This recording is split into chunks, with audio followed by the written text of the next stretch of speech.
Alright. Hello, my name is Kevon Willis, and I will be presenting shattered narratives and empower readers and fragmentation in postmodern literature. So what's up, everyone? Today we're diving into the fascinating world of postmodern literature, a world where stories aren't always what they seem. Have you ever felt like the world you live in doesn't make any sense whatsoever? Like you're trying to piece a puzzle together with missing pieces, where the pictures keep shifting and changing? That's what reading postmodern literature can feel like. But what if feeling this orientation is actually the point? Well, that brings us to our main idea, which is our thesis statement. While often perceived as a sign of nihilism, fragmentation in postmodern literature paradoxically compels a renewed search for meaning, ultimately empowering readers to construct their own subjective truths in the face of an increasingly fragmented and destabilized world. In the next few minutes, we'll unpack the idea by exploring what fragmentation is, examining its powerful use in Kurt Vonnegut's Slaughterhouse-Five, and discovering how this challenging technique actually empowers readers. So, defining fragmentation.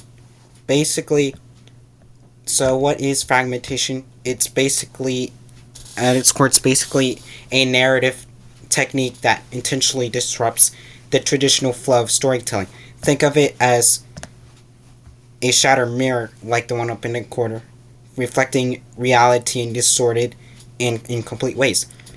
The key elements would be nonlinear timelines, multiple perspectives, abrupt shifts in tone, unreliable narrators, and a lack of clear resolution. Why is it important?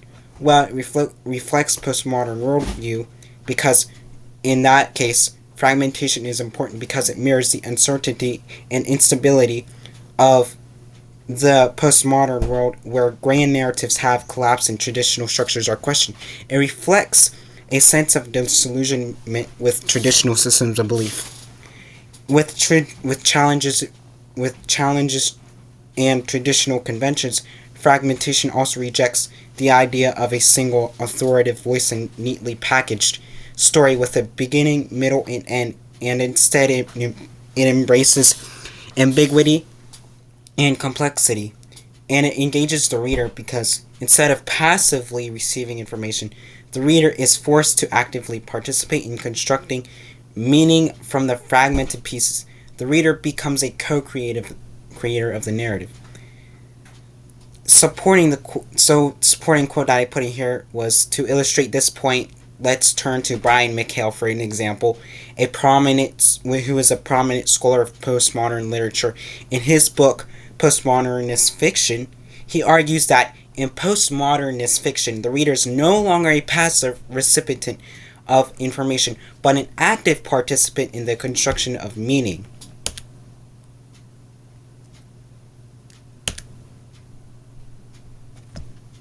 Hold on.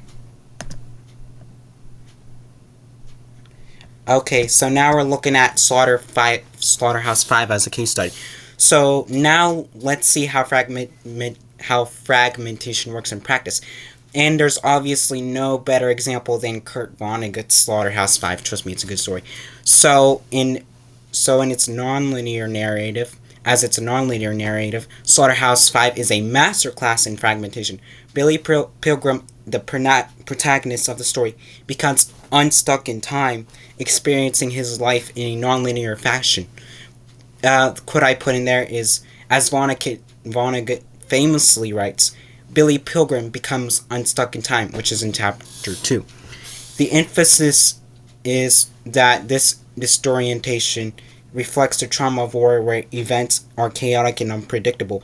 The reader is forced to navigate Billy's fragmented memories and experiences, jumping between his childhood, his time as a prisoner of war, and his encounters with the Tralfamadorians. Another example is the bombing of Dresden. The firebombing of Dresden is a pivotal event in the novel in Vonnegut's life, which is presented in a fragmented and surreal manner. the emphasis would be Vonnegut avoids straightforward war narrative, instead offering glimpses of the horror through Billy's disjointed memories and fantastical elements. This reflects the difficulty of comprehending such immense destruction and its lasting psychological impact on those who experienced it. Another example would be the Tralfamadorians. The Tralfamadorians, with their non-linear perception of time, further emphasize the novel's fragmented structure.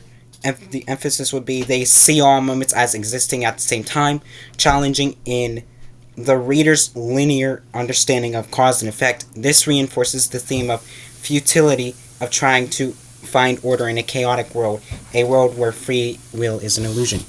And the saying "so it goes" at every, so those saying "so it goes," and of course we can't forget that phrase because it appears after every mention of death. Emphasis is that it refrains as both darkly humorous and deeply unsettling, and it underscores the inevitability of death and the indifference to the universe of human suffering, highlighting the fragmented and ultimately meaningless nature of existence. Fragmentation and reader empowerment. So we've seen how fragmentation in the Slaughterhouse-Five, but what does it all mean for the reader? Does it just leave the reader feeling lost and confused? I believe that there is something far more powerful than that. So what I found was challenging reader active engagement. So fragmentation demands the reader for their active participation, and the reader isn't a passive observer. So the reader is basically a detective piecing together that clue and constructing their own understanding of the story. Supporting quote I found was from Joseph Tabby in his insightful essay, The Syntax of Surprise, argues that the reader must assemble the narrative from disparate pieces, becoming a co-creator of the story's meaning. Subjective truth, personal interpretation. In postmodern literature, there's no single correct interpretation. Instead, there are multiple perspectives, multiple truths shaped by the reader's own experiences and biases. Emphasis on individual agency. The reader is empowered to construct their own understanding of the events, to find their own meaning, the chaos. Find their own meaning in the chaos.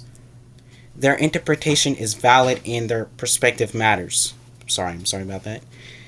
Empowerment, which is the ultimate takeaway. By challenging the reader to make sense of a fragmented world, postmodern authors empowers the reader to find their own meaning and create their own subjective truths.